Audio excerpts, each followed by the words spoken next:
Pradeep sir, ये जो market में रिकवरी है, रिकवरी को प्ले करें ज़्यादा इंपॉर्टेंट है, इसके ऊपर फोकस करना, या फिर जो आज गैप डाउन ओपनिंग हुई थी वो ज़्यादा इंपॉर्टेंट है? बाजार स्क्रीन जो है वो कहना क्या चाह रही है सर?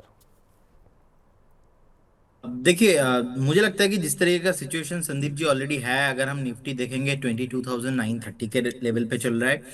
23,150 क्रॉस करना बहुत ही मुश्किल है, क्योंकि हम्म। रेसिस्टेंस बहुत ही टाइट है। कहीं ना कहीं 23,000 के आसपास जैसे ही मार्केट जा रहा है, सेलिंग हम्म। प्रेशर देखने को मिल रहा है। सो मुझे लगता है कि कहीं ना कहीं जिस तरीके का सिचुएशन फिर से आया है, और मुझे लगता नहीं ये युद्ध, ये मैटर इमीडिएट लेवल पे सॉल्व हो जाएंगे। ये थोड़ा बोलना मुश्किल है, एंड थोड़ा डेवलपमेंट भी होता है, तो हम थोड़ा प्राइस एक्शंस पे बिलीव रखेंगे।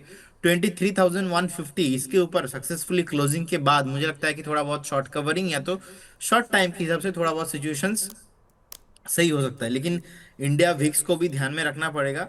हम्म। एक दिन पहले ही था 26.8, ऑलमोस्ट अप्रोक्स 27 के रेंज पे, अभी आज है 25.50।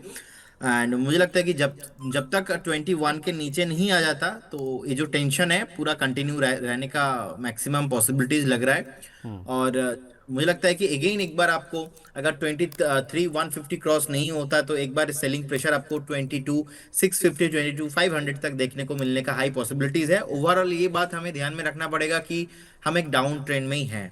सो हम्म। डाउन ट्रेंड में जो भी उछाल आएगा, उछाल को एज ए सपोर्ट, या तो हम एज ए ब्रेकआउट नहीं मानेंगे, obviously just normally dead cat bounce. और अभी बाजार टेक्निकल फंडामेंटल पे नहीं चल रहा है, बाजार अभी सेंटीमेंट के ऊपर, न्यूज स्टेटमेंट के ऊपर चल रहा है कि ट्रम्प साहब क्या बोलेंगे, ट्रम्प साहब क्या एक ट्वीट करेंगे।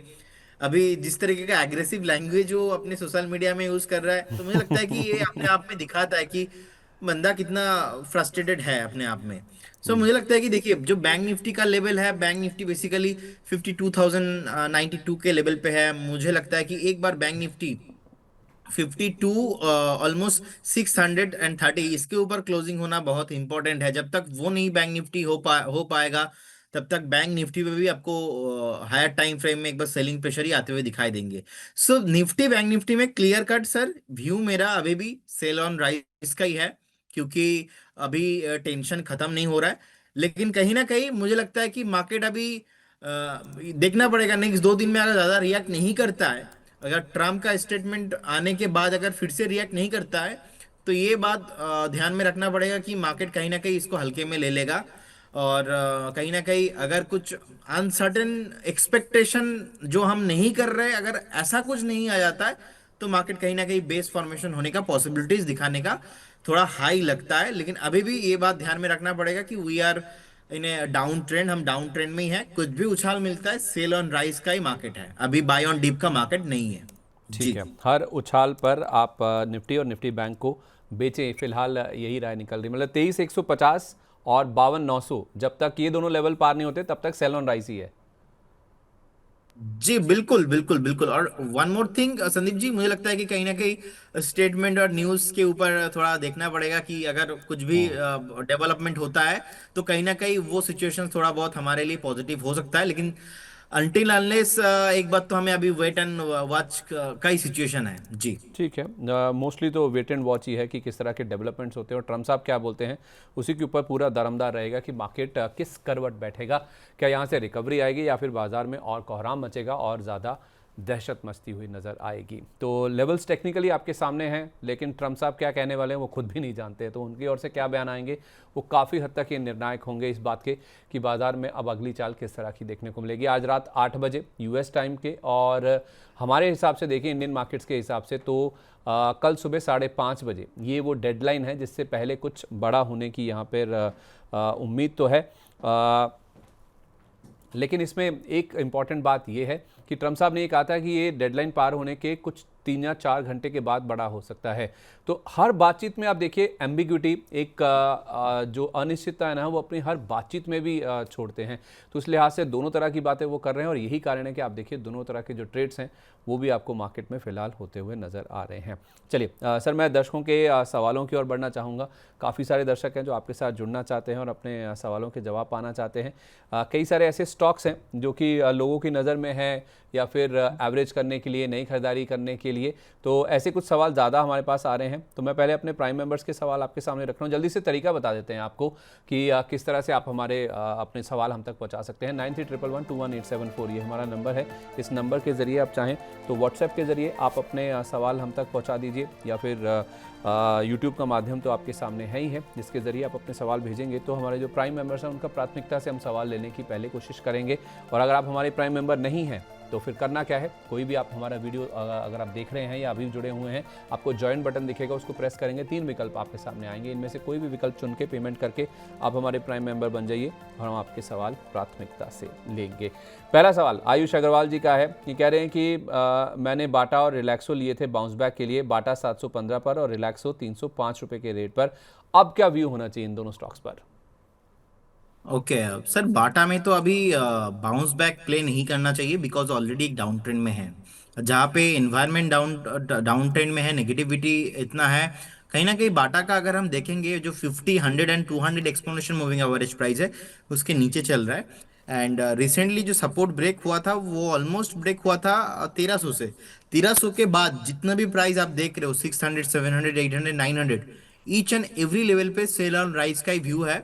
और अगर आपने 715-20 के आसपास का ऑलरेडी आपका बाइंग है, एक बार मैं बोलूंगा वेट करके जाइए, आपको एक बार 680, 700 का मूव मिलेंगे, वो बाउंस बैक में आपको एग्जिट होने का ही व्यू रहेगा।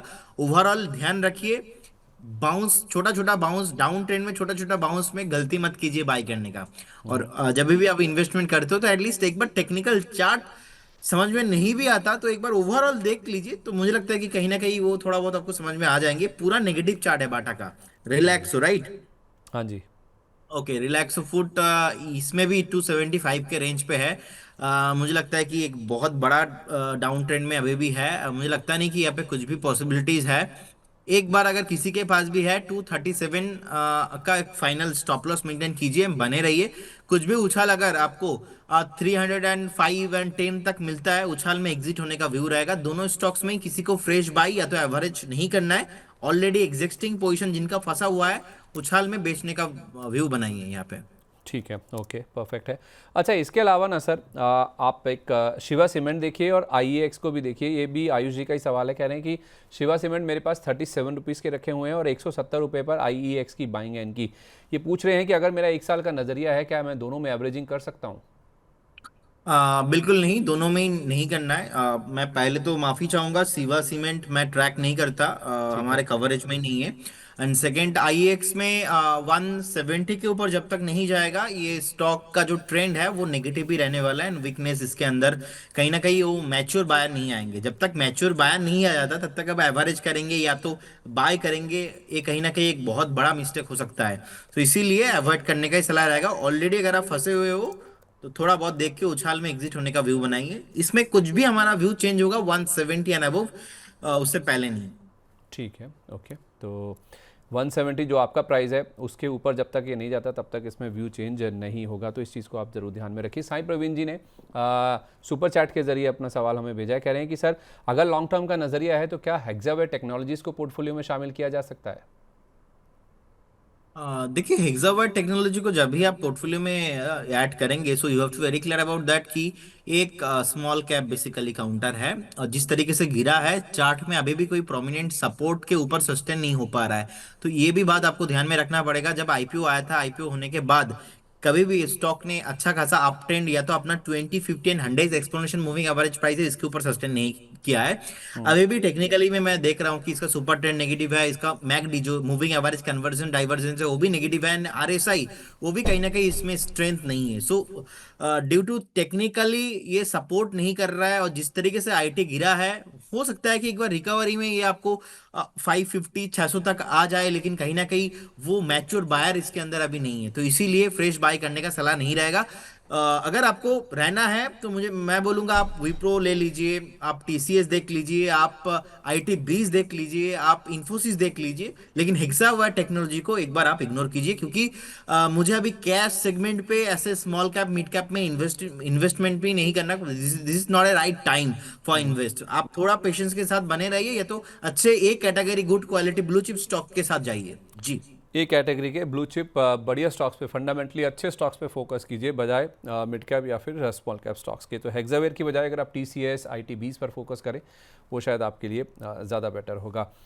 इसके अलावा सर एक BLS इंटरनेशनल को देखिए। श्रावण सिंह जी का सवाल है, माफ़ कीजिए श्रवण सिंह जी का सवाल है, कह रहे हैं कि BLS इंटरनेशनल में टाइटनेस बिल्ड हुई है 50 EMA पर, एंट्री बन रही है, मेरा टारगेट मुझे दिख रहा है 313 रुपये का। सर आप इसकी पुष्टि करेंगे, थोड़ा टेक्निकल्स को फॉलो करते हैं। ये टाइटनेस के बाद कह रहे हैं कि आप 313 रुपये की गुंजाइश खुलती है इसमें?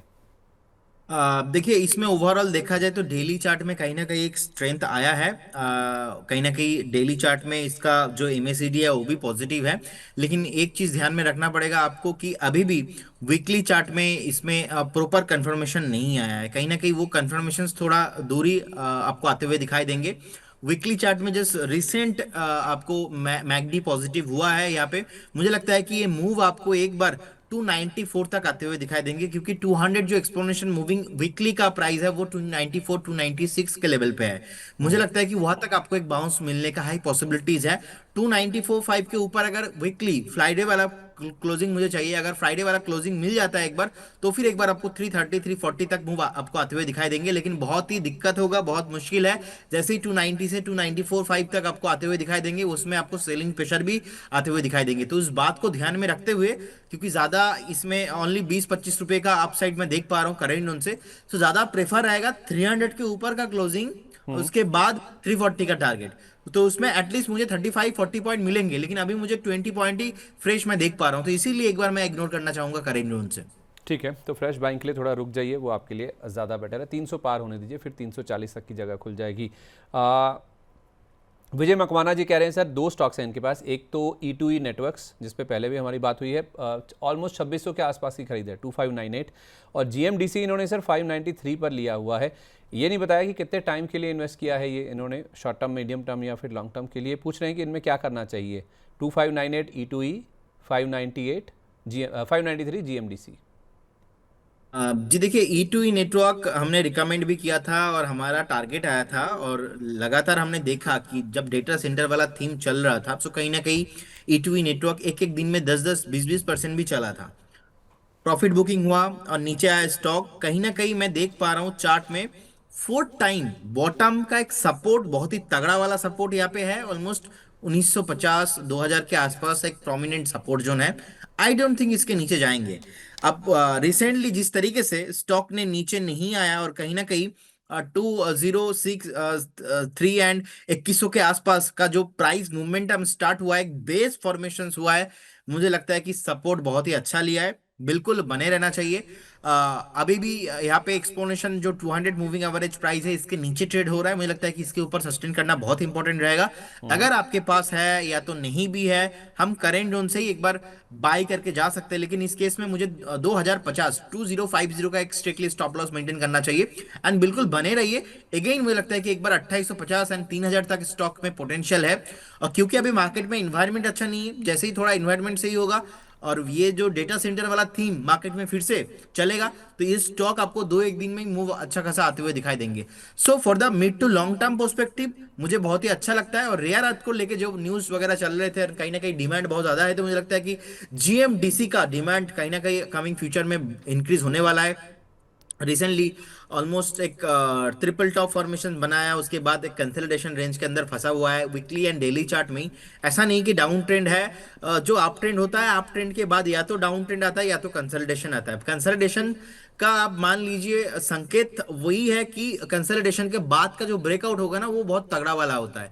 सो मुझे लगता है कि कहीं ना कहीं एक अप ट्रेंड था, उसके बाद क्योंकि ये स्टॉक को हमने हमारे कंपनी ने कवरेज भी किया था ऑलमोस्ट 400 से सो कहीं ना कहीं 400 430 पे हमने बाई कॉल जनरेट किया था। तो अभी एक अच्छा वैल्यू जोन पे है। मुझे लगता है कि थोड़ा टाइम दीजिए, स्टॉक शॉर्ट टाइम में आपको 640 650 आते हुए दिखाई देंगे। और एक बार अगर इस बार एक बार वीकली क्लोजिंग 650 के ऊपर मिलता है, तो फिर आपको 850 900 तक आपको शॉर्ट टाइम में आपको मोटा मोटा 1 से 1.5 क्वार्टर में आपको आते हुए दिखाई देंगे। बिल्कुल होल्ड कीजिए, बने रहिए दोनों स्टॉक के साथ ही। ठीक है, दोनों स्टॉक्स के साथ बने रहे। अच्छे स्टॉक्स आपने चुने हैं विजय जी, आप इनके साथ बने रहते हैं। अनिंद्या जी कह रही हैं कि एक तो सर फोर्टिस हेल्थ केयर में बाइंग है 965 की 3 महीने के व्यू से, और 3 महीने के व्यू से ही CDSL में भी बाइंग कर रखी है, 1470 रुपये का टारगेट है। अभी सर आज फोर्टिस में कुछ मूव आ भी रहा है। फोर्टिस में कुछ ऐसा न्यूज़ रिपोर्ट के हवाले से खबर है कि IHH ये शायद इसमें अपनी हिस्सेदारी बढ़ाने के मूड में, और हिस्सेदारी बढ़ाकर शायद 50% तक लेके जा सकते हैं। आज 3-3.25% के आसपास का आप मूव है सर। हमारे जो दर्शक हैं अनिंदिया जी, इनके पास 965 रुपये का लिया हुआ है। तो काफ़ी सारे लोग हैं ऐसे जिन्होंने हॉस्पिटल स्टॉक्स को ऊपर के दाम पर लिया है, स्पेशली फोर्टिस हेल्थ केयर जैसे, जब इनमें रैली बहुत अच्छी चल रही थी। अब ऊपर में जो फंसे हुए हैं सर, उनके लिए क्या राय है? संदीप जी देखिए, मुझे लगता है कि कहीं ना कहीं फोर्टिस शेल केयर बहुत ही प्रोमिनेंट एक काउंटर है एंड ऑलरेडी बहुत अच्छा खासा ROI बना के दिया है इन्वेस्टर्स को।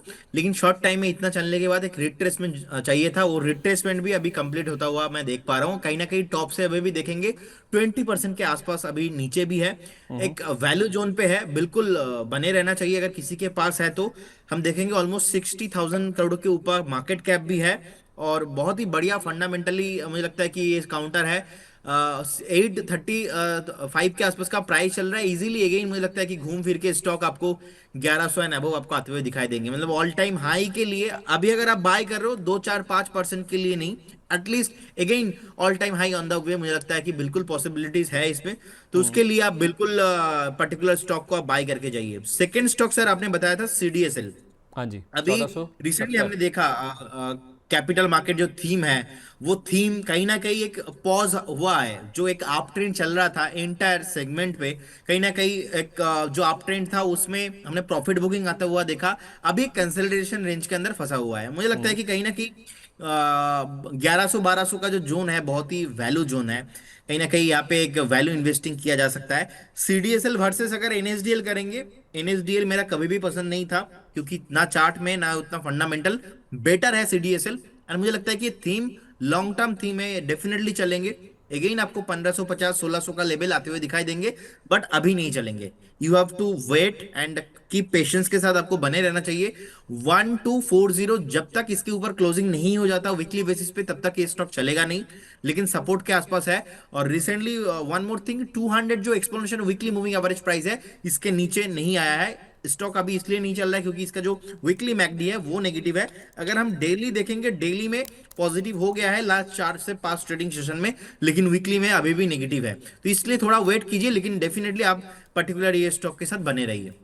ठीक है, तो 1240 पार होने के बाद दौड़ने लगेगा। मैं सर इनफैक्ट पूछने भी वाला था आपसे कि CDSL की जब बात हुई है तो फिर ये डुओपोली है इनकी, NSDL के साथ कंपैरिजन होता ही है, तो आपने खुद ही वो आंसर कर भी दिया कि NSDL के मुकाबले CDSL ज़्यादा बढ़िया स्टॉक है। जी एक्चुअली NSDL को संदीप जी मैं इसलिए रिकमेंड कभी नहीं करता क्योंकि जब से ये IPO में आया था, हमने कभी नहीं रिकमेंड किया।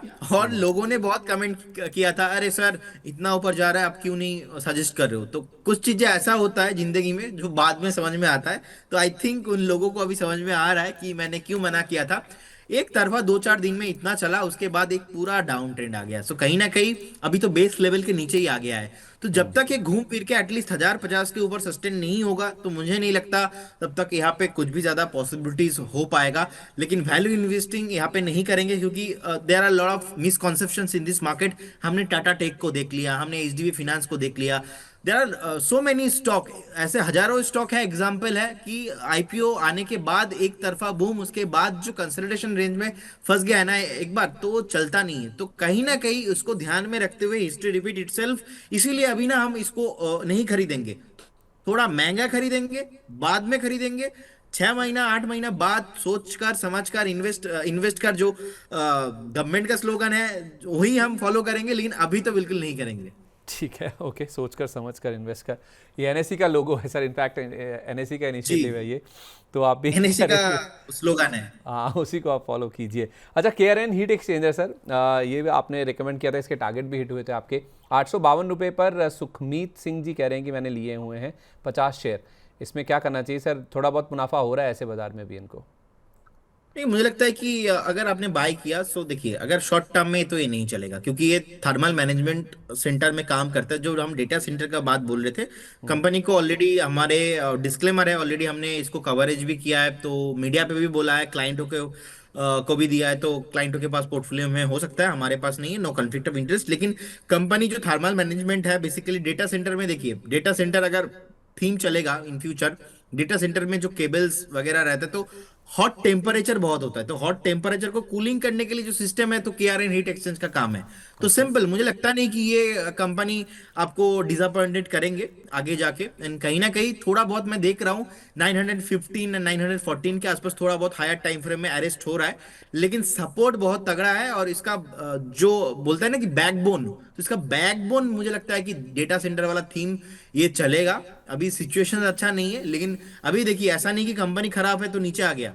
मार्केट इतना नीचे आया, स्टॉक नीचे नहीं आया। तो कहीं ना कहीं ऐसे स्टॉक जो होते हैं ना, ये स्ट्रेंथ है और आपने आप में दिखाता है कि देखो भैया मैं कितना स्ट्रांग हूं। तो मुझे लगता है कि चार्ट में भी अगर देखेंगे हम, ऑलमोस्ट 50 एंड 20 मूविंग एवरेज के ऊपर ही सस्टेन हो रहा है।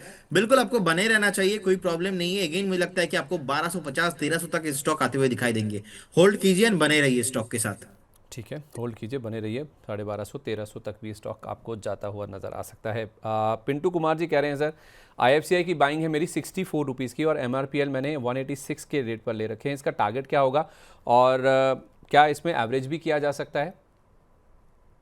देखिए एमआरपीएल तो अभी 179 के रेंज में चल रहा है। मुझे लगता है कि शॉर्ट टर्म में जो बूम होना था ऑलमोस्ट 200 के ऊपर वो हो चुका है। अभी एक कंसोलिडेशन रेंज के अंदर फंस जाएगा। ये अपना मान लीजिए 155 से 185 190 का ये जो रेंज है परमानेंटली नेक्स्ट 2 से 3 4 महीना रहने वाला है। सो मुझे लगता है कि ये रेंज को ध्यान में रखते हुए अब देखिए, अगर आपके पास ज्यादा टाइम पेशेंस नहीं है तो एक बार एग्जिट करना बेटर रहेगा। और सेकंड आपने बताया आईएफसीआई, ये आईएफसीआई का सर चक्कर ही वही है, 48 से लेके 74 का इसका रेंज है। और जब जब एनएससी आईपीओ का वो न्यूज आता है थोड़ा बहुत, उस दिन 7 8% 10% चलने को आपको दिखेंगे। आप अभी अगर किसी के पास है तो 46 का एक स्टॉप लॉस मेंटेन कीजिए। आप देखेंगे 70 तक आपको एक बार मिलेंगे। अभी अगर आप बाइंग भी करेंगे कुछ भी मूव में, आपको 68 67 तक तो मिल ही जाएंगे। सो वो मूव में आपको एग्जिट करना है। और ये स्टोरी मैं मतलब सुन रहा हूँ आज नहीं से 10 साल पुराना स्टोरी है ये, कि एनएससी का आईपीओ आएंगे, उसमें इनका इनडायरेक्ट स्टेक है और ये भी चलेगा। लेकिन सर आज से 10 साल पहले भी इसका प्राइस वही 30 25 हुआ करता था। मैंने भी एक जमाने में इसमें इसको बाय किया था 27 पे और 32 पे मैंने एग्जिट कर गया था। लेकिन ऐसे थीम में मुझे लगता नहीं कि ज्यादा आपको बिलीव करना चाहिए। हाँ, ओवर द टाइम अगर प्राइस एक्शन सपोर्ट करता है तो वो बात अलग हो जाता है। लेकिन इतना टाइम से स्टॉक ने इतना ऊपर नहीं आया, देश दुनिया इतना डिजिटल हो गया। अभी मैं ये आज का बात नहीं बोल रहा हूँ, मैं आज से 10 साल पुराना बात बोल रहा हूँ, आज से 10 12 साल पुराना बात बोल रहा हूँ। तो कहीं ना कहीं ये चीज ध्यान में रखना चाहिए आपको। अभी करेंटली एक रेंज बन गया है इसका 46 74, 52 में है। कहीं ना कहीं वैल्यू जोन के आसपास है। अब बाई करके जाते हो या तो किसी के पास है तो 46 का स्टॉप लॉस रहेगा। अगेन टारगेट से 68 72 74 तक आपको आते हुए दिखाई देंगे।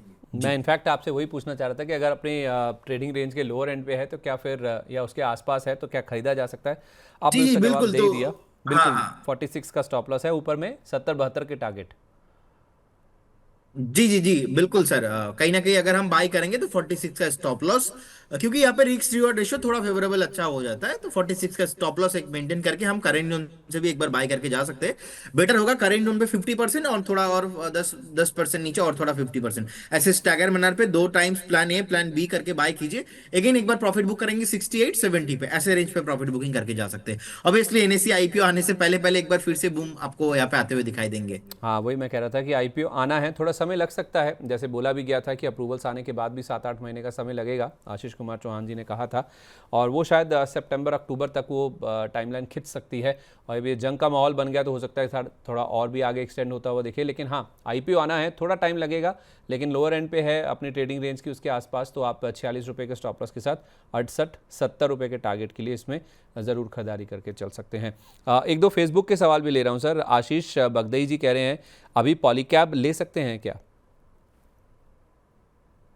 पॉलीकैब, ओके। देखिए पॉलीकैब बहुत बढ़िया स्टॉक है और अभी बढ़िया वैल्यू जोन पे है। मुझे लगता है कि डेफिनेटली अगर आपका थोड़ा मिड टू लॉन्ग टर्म का प्लान है, हम ले सकते हैं। अगर हम स्टॉप लॉस भी कैलकुलेट करेंगे 6576 के आसपास का मुझे लगता है कि एक स्टॉप लॉस मेंटेन करना चाहिए। और अगेन टारगेट आपको 7800, उसके बाद आपको 8000 तक आपको मिलेंगे। 7 8 महीने का टाइम फ्रेम आपको देना चाहिए। ठीक है। विश्वनाथ घोष जी कह रहे हैं कि शुड वी सेल बंधन बैंक। आप आते हैं ना सर, बंधन बैंक को लेकर सवाल जरूर आता है। ये मैंने देखा है, इत्तेफाक है या क्या है?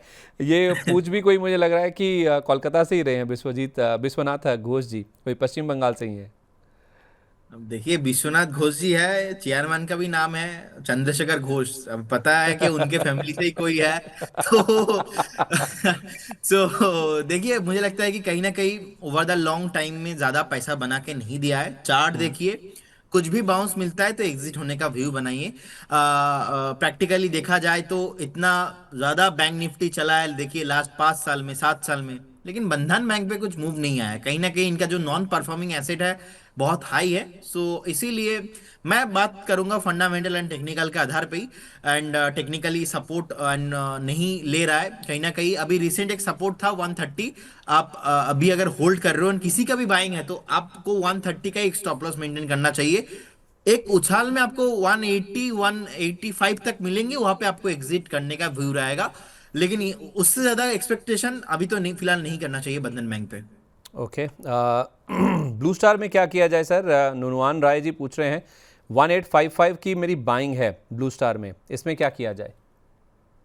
देखिए, ब्लू स्टार में मुझे लगता है कि अभी भी थोड़ा टाइम देना चाहिए, क्योंकि जिस तरीके का एक तरफा डबल टॉप बना के एक तरफा सेलिंग हुआ है, कहीं ना कहीं एक प्रोमिनेंट सपोर्ट था 1571, इसका भी ब्रेकडाउन आया है। तो मैं समझता हूं कि जब तक ये फिर से रीगेन नहीं हो जाता अबव 1650, तब तक किसी को भी हाथ या तो फ्रेश बाई करना नहीं चाहिए।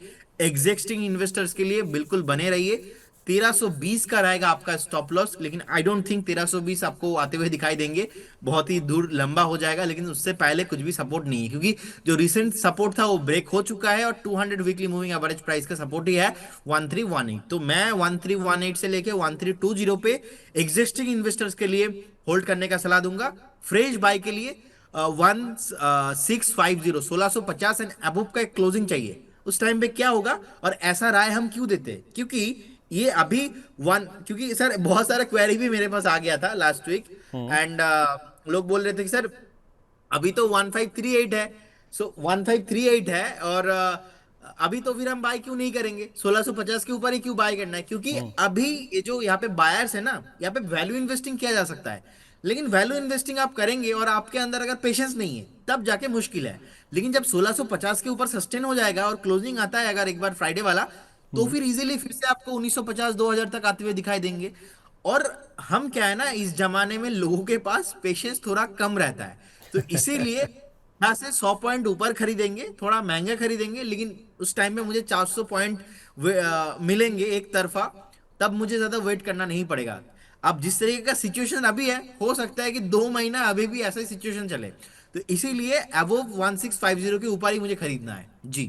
ठीक है, ओके, परफेक्ट। लॉजिक भी आपने बता दिया कि वो जो गैप होता है बीच में, अभी अगर स्टॉक इतने लेवल पे खड़ा है, इतने पॉइंट्स पार होने के बाद ही क्यों खरीदना है, मोमेंटम काफ़ी स्ट्रांग हो जाता है। तो उस हिसाब से ये जो कंडीशनल बाय कॉल्स होते हैं या सेल कॉल्स होते हैं, उनमें जो कंडीशन है उसको आप ज़रूर फॉलो कीजिए, लेवल्स को बहुत ध्यान से फॉलो कीजिए। 1650 जब तक इसके ऊपर नहीं टिकता है, क्लोजिंग नहीं आती और फ्राइडे की क्लोजिंग आ जाए तो और भी बढ़िया है, वीकली क्लोजिंग मतलब, फिर ब्लू स्टार में आपको मूव काफ़ी अच्छा दिखने को मिल सकता है 1950 से 2050 रुपये का। कोई स्टॉप लॉस सर इसमें 1650 के ऊपर जब ये 1318 का, 1318 का स्टॉप लॉस मैंने बताया था। ठीक है, 1318 रुपये का आपका स्टॉप लॉस इस केस में बन जाएगा। इसके अलावा सर जो बाकी सवाल आ रहे हैं ना हमारे पास, उसमें एक दो सवाल और थे जो कि इंपॉर्टेंट थे। हाँ, एक M&M फाइनेंशियल को लेकर सर, इसका चार्ट देखिए। सर्वेश राज जी का सवाल हमें सुपर चैट के जरिए आया, कह रहे हैं कि इसमें एंट्री किस लेवल पर कर सकते हैं। तो स्टॉक तो इन्होंने आइडेंटिफाई कर लिया सर, लेवल पूछ रहे हैं ये आपसे कि कहाँ पे सही रहेगी एंट्री। मुझे लगता है कि Sandeep ji, this is the not right time for invest M&M financial service, क्योंकि एक तरफा जिस तरीके से सॉरी, जिस तरीके से एक तरफा सेलिंग प्रेशर यहाँ पे मैं देख पा रहा हूँ, कहीं ना कहीं नेक्स्ट अगला सपोर्ट 241 235 के आसपास है, उससे पहले नहीं है। तो एक तरफा सेलिंग प्रेशर आ रहा है और कुछ भी यहाँ पे सपोर्ट जो है नहीं ले रहा है। सो एट फर्स्ट नीचे आने के बाद ना रेस्ट होता है कि आप कोई भी ट्रेंड में हो, चार्ट में टेक्निकली ऐसा होता है, चाहे वो आप अप ट्रेंड में हो चाहे वो आप डाउन ट्रेंड में हो, एक तरफा रैली अगर होता है कभी भी, या ऊपर के साइड नीचे के साइड, उसके बाद जो कंसोलिडेशन फेस है वो अगर स्टॉक नहीं करता है, तो कहीं ना कहीं वो भी एक थ्रेट हो जाता है एक पर्टिकुलर स्टॉक के लिए। सो मुझे लगता है कि कहीं ना कहीं जिस तरीके से एक तरफा डाउन ट्रेंड चल रहा है, अभी कंसोलिडेशन हुआ ही नहीं, तो 234 240 इस रेंज में मुझे लगता है कि 2-3 महीना कंसोलिडेशन इसमें होना चाहिए। आपके पास टाइम बहुत मिल जाएंगे। इसीलिए एक बार अवॉइड करने का सलाह रहेगा, अभी तो फ्रेश बाई नहीं करना चाहिए इसमें। ठीक है, ओके, परफेक्ट है। अच्छा, जब हम एनबीएफसीज की बात चली है सर, तो एक बार पीएसयू बैंक्स भी बता दीजिए। बहुत क्रूशल टाइम पे हम देख रहे हैं कि इनमें गिरावट आ रही है। वैसे तो अच्छे खासे करेक्ट हो चुके हैं पीएसयू बैंक्स, ऐसा नहीं है कि बहुत चले हुए हैं, तो मुनाफा वसूली होना स्वाभाविक है। अब कल है सर आरबीआई की पॉलिसी का फैसला, 8 तारीख को सुबह 10 बजे फैसला आ जाएगा। ऐसा कुछ एक्सपेक्टेड भी नहीं है कि बड़ा मूव आ जाएगा, कि कुछ रेट हाइक ही हो जाएगा।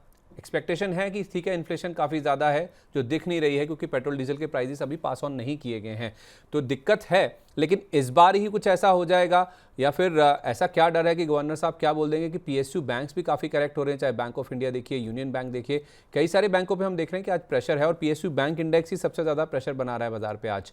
तो कोई एक्सपेक्टेशन है सर ऐसा कि पॉलिसी में कुछ ऐसा आने वाला है कि बाद में मौका नहीं मिलेगा, अभी बेच लें इनको? नहीं संदीप जी, ऐसा मैं नहीं देख पा रहा हूँ कि बाद में हमें टाइम नहीं मिलेगा, मौका नहीं मिलेगा, ऐसा नहीं है। अगर हम निफ्टी पीएसयू इंडेक्स को देखेंगे, 8215 के आसपास का ओवरऑल इंडेक्स चल रहा है। एंड रिसेंट जो ब्रेकआउट आया था ऑलमोस्ट 7500 से आया था, तो 7500 से हमने देख लिया ऑलमोस्ट 9924 के आसपास का टॉप बना के, फिर से रिसेंट टाइम पे ही एकदम लास्ट 1 महीने के अंदर अंदर ऑलमोस्ट ऊपर से करेक्शंस होके अभी 8200 के आसपास का प्राइस चल रहा है। मुझे लगता है कि ये करेक्शंस ना आपको कंटिन्यू मैक्सिमम 7600 7800 तक पॉसिबल है। मतलब करेंट जोन से भी एक बार 400 to 500 पॉइंट का करेक्शंस हो सकता है। कि जो रात को 8 बजे डोनाल्ड ट्रंप क्या बोलेंगे, ओवरऑल सिचुएशंस क्या है, उस वो भी तरफ हमको ध्यान में रखना पड़ेगा। एंड कहीं ना कहीं मुझे लगता है कि अभी आरबीआई कहीं ना कहीं थोड़ा पॉजिटिव एंड स्टेबिलिटी का ही बात करने वाला है। एंड ओवरऑल पीएसयू इंडेक्स को मैं अगर देखता हूं, देखिए क्या होता है ना, पहले भाग जाता है सेक्टर स्टॉक, बाद में पॉलिसीज का इफेक्ट होता है, बाद में स्टॉक का चार्ट में इफेक्ट होता अपना ओवरऑल न्यूज आता है,